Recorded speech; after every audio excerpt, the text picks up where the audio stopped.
হিন্দু বিবাহিত মহিলাগৰাকীক বলপূৰ্বক অপহৰণ কৰি চিকল বান্ধি দিনৰ পিছত দিন অত্যাচাৰ চলাইছে এজন ভিনধৰ্মী মানুহে।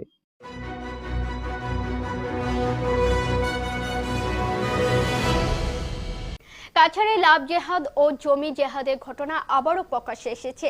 একজন হিন্দু বিবাহিত নারীকে জোর করে অপহরণ করে পায়ের শিকলে বেঁধে দিনের পর দিন বিভিন্ন ধর্মীয় ব্যক্তিরা নির্যাতন করে আসছে এবং আসামি অভিযুক্ত মোনাফ কারাগারে রয়েছে। বর্তমান পরিস্থিতি স্বাভাবিক রয়েছে। ঐতিহ্যবাহী সনাতন ধর্মে বাড়িটি বাপসী মহিলার। কাছাড়ে লাভ জেহাদ ও জমি জেহাদের ঘটনা আবারও প্রকাশ্যে এসেছে। এক হিন্দু বিবাহিত মহিলাকে জোর করে অপহরণ করে পায়ে শিকল দিয়ে বেঁধে রেখেছে ভিন্ন ধর্মের লোকেরা। এখানেই শেষ নয়, ওই ভিন্ন ধর্মপ্রাণ ব্যক্তি ঘরে 5 সন্তানের জন্ম দেন ওই নারী। পর্দার আড়ালে ওই নারীর জমি দখলে ষড়যন্ত্র হিন্দুত্ববাদী সংগঠনগুলো লাভ জেহাদ ও জমি জেহাদের নামে অভিহিত করেছে। অবশেষে স্থানীয় আদিবাসী মহিলা সচেতন জনগণ, হিন্দু সংগঠনের সম্মিলিত প্রচেষ্টায় এবং পুলিশের সহযোগিতায় ওই মহিলাকে উদ্ধার করা হয়।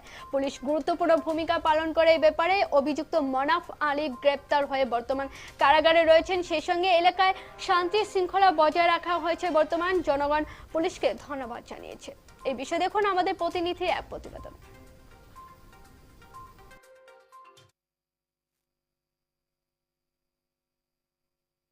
ল্যান্ড জেহাদৰ ঘটনা।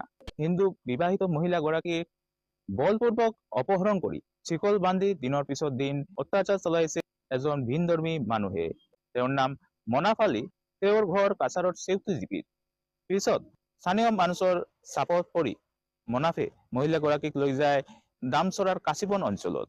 জানিব পৰা গৈছে মনাফৰ ঘৰত 5টো সন্তানৰ জন্ম দিয়ে মহিলাগৰাকী।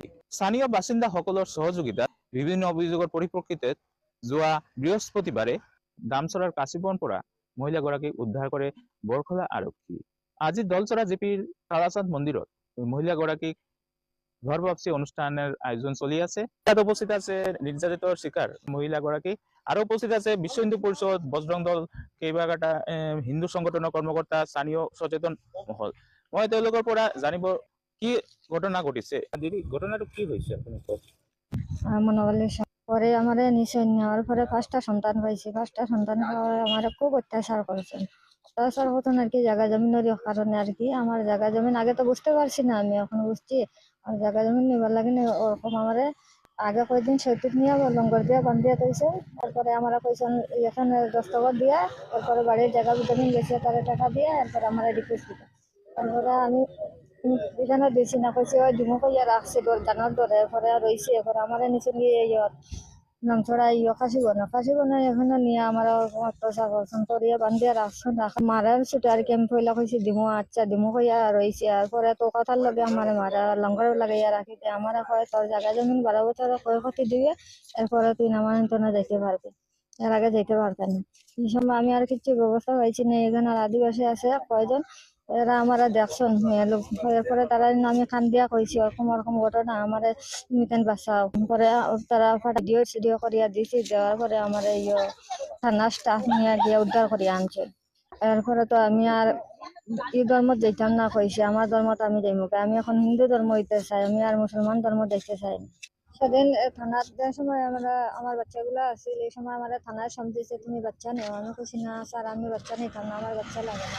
আমার বদি আইসে আমার নেওয়া, আমার বদিও কইছে না আমার ননদ নিয়ে যেতাম, আমি বাচ্চা তো সমঝিতে পারতাম না। আমি কইছি আমি পারতাম না, ও সারাটাই আমি কইছি থানার সামনে কইছি আমি বাচ্চা নিতাম না। তারা সাক্ষী আছে, থানাটাই সমঝি দিল। তো থানায় আমার কইছে আচ্ছা ওই পরে ফোন লাগাইয়া দিকে কইছেন। পরে আমি কইছি আচ্ছা আমার বাচ্চা লাগে না, ও তারা থানার সামনেও আমি তারা কাকুর টাইম সমঝি দিলেছি। সমঝি শুনতেন রে তান যে আরো 5টা বাচ্চা এটান এটা আমি ওই তো